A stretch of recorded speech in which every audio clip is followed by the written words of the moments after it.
a nice, crisp night in California. It's July. So what better thing to do on a night like this than to go to the ball game? This is Locked On MLB.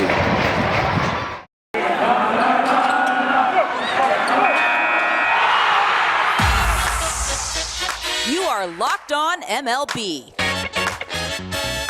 Your daily MLB podcast. Part of the Locked On Podcast Network. Your team every day. Hello, baseball fans. Welcome to Locked On MLB, part of the Locked On Podcast Network, where it's your team every day. This is the daily podcast. We talk about all of Major League Baseball. I'm your host, Paul Francis Sullivan. Please call me Sully. As you can tell, I'm not recording this in the basement. I'm not recording this in my mother's house. I'm recording it at Oracle Park in San Francisco, where the San Francisco Giants are taking on the Chicago Cubs. And I'm way up here in the nosebleed seats. Why? Because I'm recording a podcast. I don't want to interrupt people who are watching the Giants and Cubs game. You can follow us at Locked On MLB Pods on Twitter and on Instagram. I'm your pal Sully. Look right there. Look at my graphic. You can follow me at Sully Baseball on Twitter, Sully Baseball Podcast on Instagram. You know, this is one of the great things and why I don't think any sport could ever rival baseball. It's a July night. I'm here in the Bay Area, and suddenly my night became free.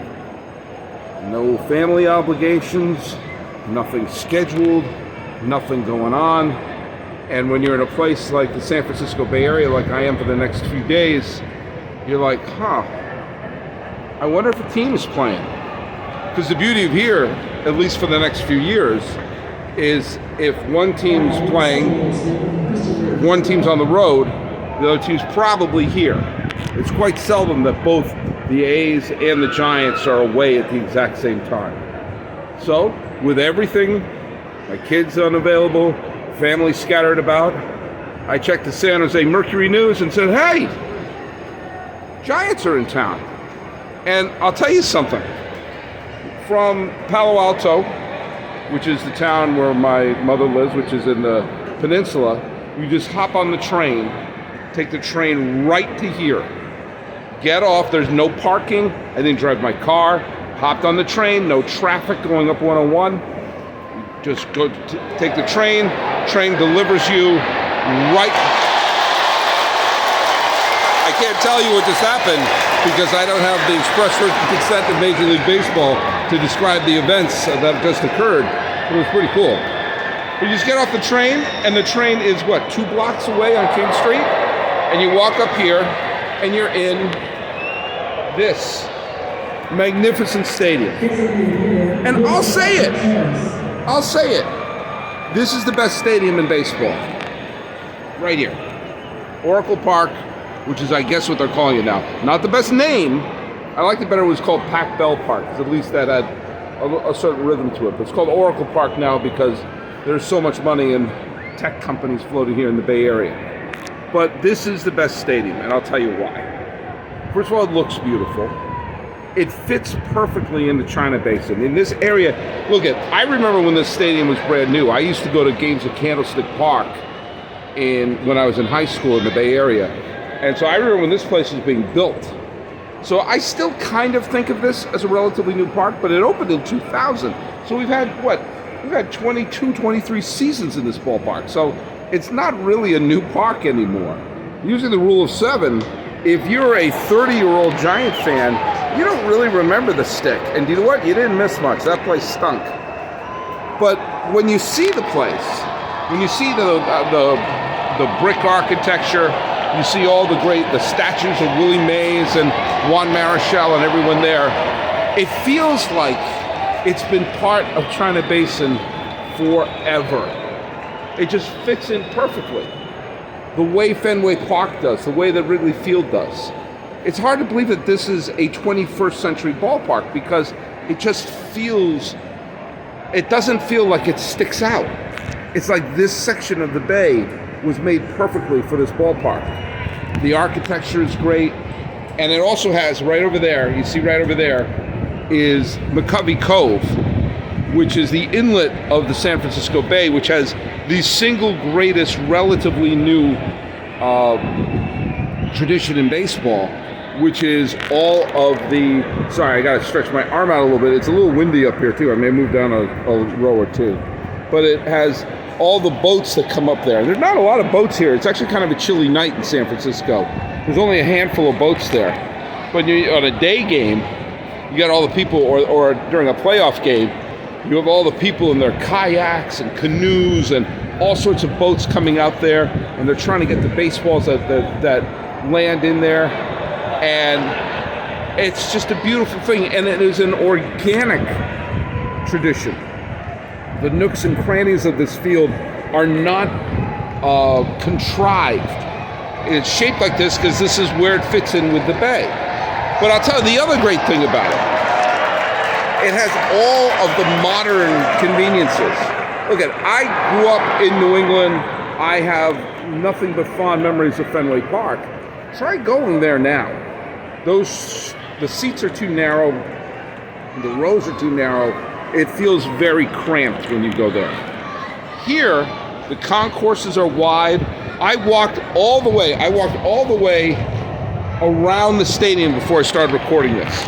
And in straightaway center field, you have all these great places for food, like the Orlando Cepeda Cha-Cha Bowl, the Crazy Crab Cakes, great food, great places to walk around, great places to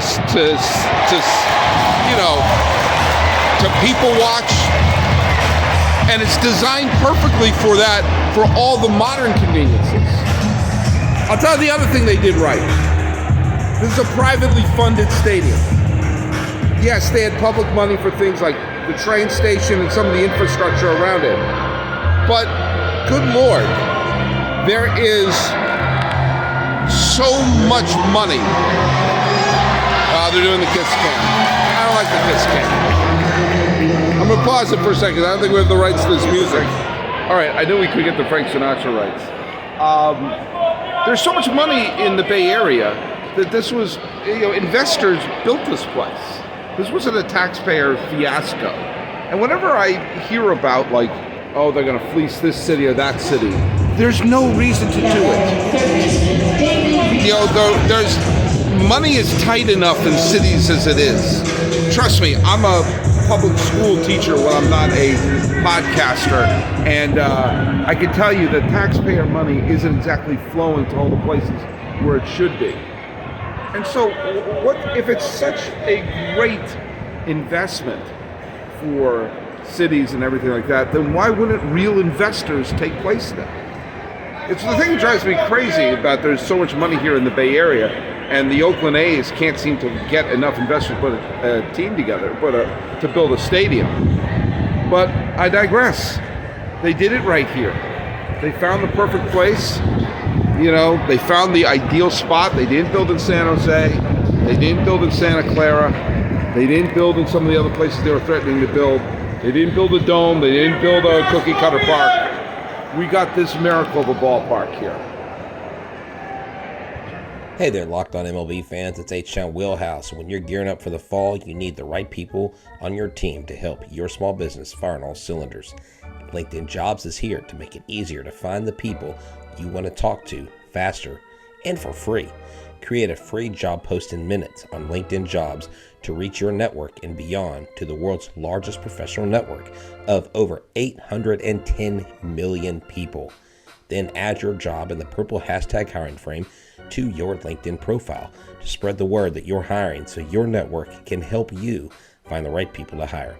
Simple tools like screening questions make it easy to focus on candidates with just the right skills and experience so you can quickly prioritize who you'd like to interview and hire. It's why small businesses rate LinkedIn Jobs #1 in delivering quality hires versus leading competitors. LinkedIn Jobs helps you find the candidates you want to talk to faster. Did you know every week nearly 40 million job seekers visit LinkedIn? That's right. Post your job for free at linkedin.com/LockedOnMLB. That's linkedin.com/LockedOnMLB to post your job for free. Terms and conditions apply. It's that time of year that you may be looking at the sports betting world and saying, who am I going to pick for American League MVP? Will it be Shohei Ohtani? Will it be Aaron Judge? Will it be Yordan Alvarez? Well, the fastest and easiest way to check in on all your betting needs and find all your favorite sports and events is the #1 online source for odds, lines, and games. Find reviews and news for every league, including Major League Baseball, NFL, NBA, NHL, combat sports, esports, and even golf. BetOnline continues to be the top online resource for all your sports wagering information, from live in-game betting, scores, and podcasts. They have you covered. Head to BetOnline today to use your mobile device to learn more about the action happening today. BetOnline, where the game starts. Thanks for making Locked On MLB your first listen on August 2nd, trade deadline show. I'm going to be part of a YouTube live stream as well as all sorts of podcasts where we're going to be checking out all the big trades that are going on. Check me out, check Lindsey Crosby out, check Jeff Carr out. We're all going to be there doing a show which is going to be wrapping up the Major League Baseball trade deadline. Who knows? Maybe the Cubs and the Giants are going to be doing something there. And check it out and subscribe and make sure to look out for any notifications when new videos come out. You see behind me, the Giants are still playing the Cubs. These two franchises, the Giants and the Cubs, have a couple things in common. They both won World Series in the mid-2000s. The Giants, of course, won the three, 2010, 12, and 14, and the Cubs, of course, won in 2016. And they both have fallen on some hard times since then. But both did a rebuild. And I truly think for some of the teams, as we saw what happened with the Washington Nationals, who won the World Series a few years ago and are in the middle of such a disastrous rebuild, or such a drastic rebuild, I guess is the correct term, that now they're going to have to trade away their superstar in Juan Soto. I look at how the Cubs did their rebuild and how the Giants did their rebuild, and I really think the Giants did it in a better and smarter way. Look at the Giants came to a crossroad in the middle of the 2019 season. It was Bruce Bochy's final season, and Madison Bumgarner was going to be a free agent at the end of the year. And the Giants went on a massive winning streak right around the time of the All-Star break and the trade deadline, which put them in a position where they got to within striking distance of a wild card.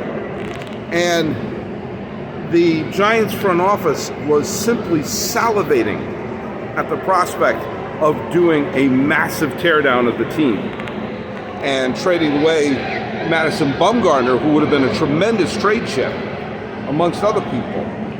But they also knew it was Bochy's final season. There was excitement going on in AT&T Park, just a couple of years removed from an exciting wild card run in 2016, and they did not pull the trigger. And an interesting thing happened. The Giants didn't do piddly-poo. They faded out. Madison Bumgarner wound up signing with the Arizona Diamondbacks. Bruce Bochy retired. But the Giants gave their fans a summer. Fans came out to the ballpark. They wanted to see Bumgarner. They wanted to see this young, exciting team with some familiar faces like Posey and Crawford and some new faces like Mike Yastrzemski. They came out to see that team. And they didn't pull the trigger on a scorched earth rebuild. Now, they wound up, it's tough to look at what happened in the COVID season. The Giants were contenders, but again, there was only 2 months of baseball. Then in 2021, last season, the team won 107 ball games, won the division. The place was packed and the city fell in love with the team. And they gave their fans a summer that they won't soon forget. And this year, while the team has gone on a terrible slump recently, they're winning right now, by the way, and they have decent pitching. And they have some players, if they maybe acquire a bat at the trade deadline, they're only about 3 games out of a playoff spot. So even though they did get rid of some of their players, they did do a little bit of a rebuild, they didn't tear it to the ground. And even in today's game, you got to see, the first baseman is Brandon Belt. So if you're a casual Giant fan with some connection to the years that they won the World Series, you have Belt there, a familiar face. When Crawford's healthy, he'll come back as well. Now contrast that with the Cubs, who were actually in first place at one point in June of last year. And they did an absolute scorched teardown. They traded away anything that was nailed down. And you would think they would have kept somebody. Hometown hero Chris Bryant, or homegrown hero Chris Bryant, who was the MVP of the team that finally delivered a championship to the Cubs. No, they traded him to San Francisco. Not Baez, not Rizzo. Nobody. They tore the team to the ground, and pretty soon Contreras is going to go with them.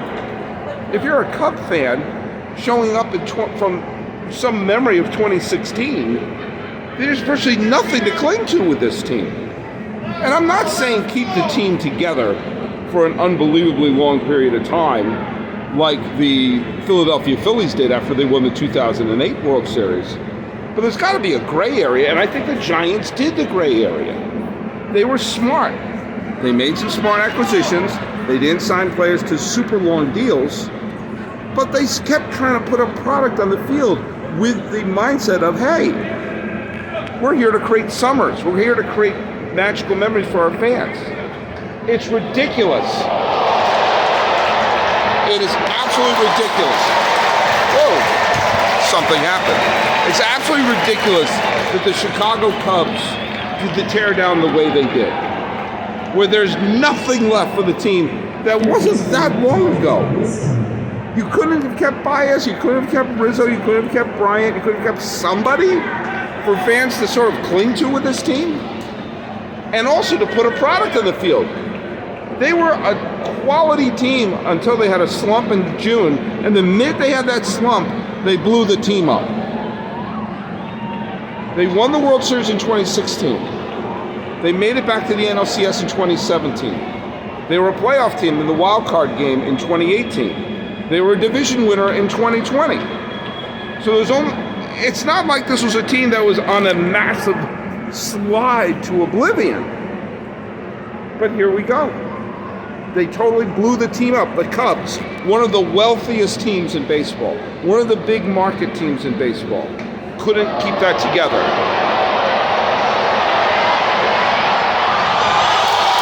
And I can't tell you what happened, but Cub fans are happy with what just happened. But the fact of the matter is this. Yes, you can rebuild. Yes, you can make decisions to not just be, sign players for long-term deals out of, for lack of a better term, crazed nostalgia. But you also have to understand the purpose of a baseball team, and that is to create entertainment for the summer and to give people in the stands a chance to have fun to go out to the ballpark. The Giants have done that. And they did it without missing much of a beat. And there is no excuse for a team like the Cubs, who print money, to not keep that in mind. The Cubs are going to have a bunch of anonymous people, and hey, I could wind up eating my words. I could wind up saying, hey, in a couple of years they may have a potential championship team, and I may have egg on my face. But the fact of the matter is this. The Giants have kept their covenant with the fan base, and that is to put a team on the field for fun memories in the summer. The Cubs haven't done that. The Giants built the park right, and they did the rebuild right. And it would not surprise me if the Giants find themselves in a wild card position this year. It would stun me if the Cubs are relevant anytime soon. Quickly reviewing some of the things that happened in baseball on Thursday. The Red Sox actually won a game. Xander Bogaerts got a big home run as the Red Sox held off the Cleveland Guardians. The Yankees won on the least surprising walk-off home run in history, hit by Aaron Judge, which blew a fine pitch performance by the Royals. 1-0. In a showdown of the American League West, the Astros wound up doubling up the Seattle Mariners 4-2. in a weird, wild game, the Philadelphia Phillies ran up a score and then held on for dear life in an 8-7 win over the Pirates, which is significant because now the Phillies are tied for a wild card position. The Dodgers blew out the Colorado Rockies in a 13-0 laugher, and Miami came back in a 7-6 come-from-behind win against the Cincinnati Reds, and Toronto remains hot with a 5-3 win over the Detroit Tigers. And as for the Cubs and the Giants, that's still going on. Since the last time I've been at Oracle Park, they've moved the bullpens used to be on the field, along the left field and the right field lines, and now they've built these kind of elaborate bullpens in center field, and I have no doubt that those are an improvement. I have no doubt those are great facilities. I have no doubt that the players prefer doing that. I, for one, miss the bullpens on the field. Do you know why? Because it's really stupid to have the bullpen on the field, especially at a big elaborate ballpark like this. But I kind of like dumb things. I kind of like that weird thing where the ball goes fair and you see the pitchers lifting their feet up and everything like that. I know it doesn't make any sense. I know that the bullpens in straightaway center field makes so much more sense. It's a better facility and everything. Balls aren't in play. Does that mean I can't like something dumb? I enjoy the occasional dumb thing. Maybe you've noticed. I know I'm not allowed to describe the events and everything like that, but I'll just tell you, the money I spent on the ticket here was well worth it. Do you know why? I just saw the single most exciting play in baseball. That's right. I saw a balk. That's why you come to the ballpark, for the chance to maybe see a balk. All right, I'm just going to inform you of something that happened here. It's the 8th inning, and the Giants just got a double from Tommy Lestella. I'm talking about what I was saying, how it's important to have some of those players from the championship season still around so fans can cling to them. Tommy Lestella was part of the 2016 World Champion Chicago Cubs. He played on the team that won the World Series. He played in that postseason. And he got a double tonight for the Giants, which means more members of the 2016 Cubs have helped the Giants tonight than the Cubs. Something to think about. Just a quick note here, the Giants cap I'm wearing, you may notice, has the 2014 World Series logo on it. I bought this hat when my dad and I went to Game 3 of the World Series here at when the Giants played the Royals. And that was the last game my dad and I ever went to together, and the only World Series game I've ever been to. And when the Giants won the World Series in 2010, 2012, and 2014, the Giants won every single home World Series game in those 3 World Series years, except one, the game that we went to. The Royals beat the Giants in Game 3, and my father and I sat right over there where I just pointed to. And this is the hat that I bought that has the World Series logo on it. So, not getting overly sentimental, but yeah, I think of my dad here. I'm going to watch the game. Put my mask up there. I had my mask on. But, they just announced the attendance here. 32,000. 32,000 for a Thursday night. For a team that's in the middle of a, 6-7 game losing streak. That's not too bad. That's not too bad. That just shows you a little bit something about what, the Giants have meant to this community. I'm sure there's a lot of Cub fans. The Cubs are the type of fan base that draw well on the road. But hey, 32,000 people for a team that's, as of this recording, not a playoff team, in the middle of a terrible losing streak on a Thursday night, and it's chilly. It's chilly. There's a mist. You can see by the light towers. There's a mist going on there, and so it's not exactly a balmy Thursday night here, and yet here we are. 32,000 people join your pal Sully here to watch a game. And I gotta just say another thing. I went to many, many games at Candlestick Park, and the night games at Candlestick Park were absolutely disastrous. I mean, I'm wearing a Washington State windbreaker here. It's the equivalent of wearing a sweatshirt. It's sweatshirt weather here. I mean, yeah, it's chilly. It's San Francisco. It's chilly at night. But at the Stick, you'd have to wear a parka. I'm not kidding. A parka and a scarf and ski gloves.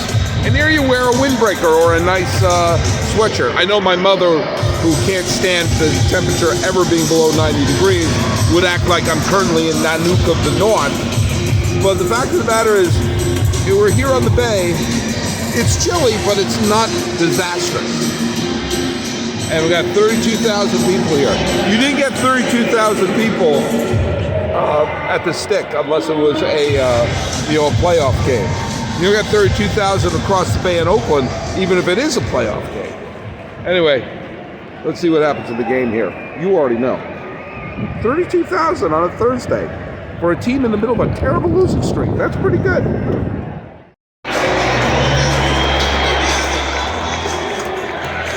Maybe you can see it. The Giants won. They doubled up the Cubs 4-2. 4-2 is the final score. You know, this is a fun night that I shared with 32,000 other people here. And, I'll tell you one of the things. I've been singing the praises of this ballpark. It's convenient to get to, perfectly designed, and it's already had so many great memories here. So many great moments. I mean, whatever you think of Bonds, I happen to love Bonds because my dad was a huge Bonds fan. But, him setting both the single season and career home run records here, the Kenny Lofton single to clinch the 2002 pennant, the no-hitters by people like Matt Cain and Tim Lincecum, all, taking place here, the Travis Ishikawa home runs, what were some of the other things? The Pablo Sandoval hitting the 3 home runs in Game 1 of the World Series, Tim Lincecum's heroism in the 2010 postseason. Just some great moments have already taken place in this. It's a perfect baseball city, perfect baseball stadium. You know what? Turned out to be a pretty darn good impromptu baseball night. So thanks for everyone who helped me with the ads too, because I just didn't have a chance to print out the ads and bring them out here. But hopefully you got a little sense of what it would be like to go to a ball game with your pal Sully. It would be eerily similar to this. Enjoying the game, talking about all sorts of funny things, making observations, and just taking it all in. So, this has been a fun week, and next week we're going to be talking about all the great stuff as the trade deadline is going to be unfolding before our very eyes.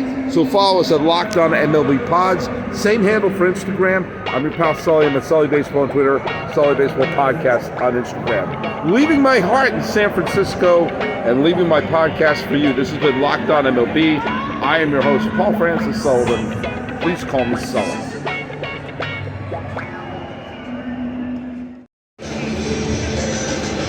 Cue the seagulls. Seagulls know when the game is over. The seagulls like the garlic fries.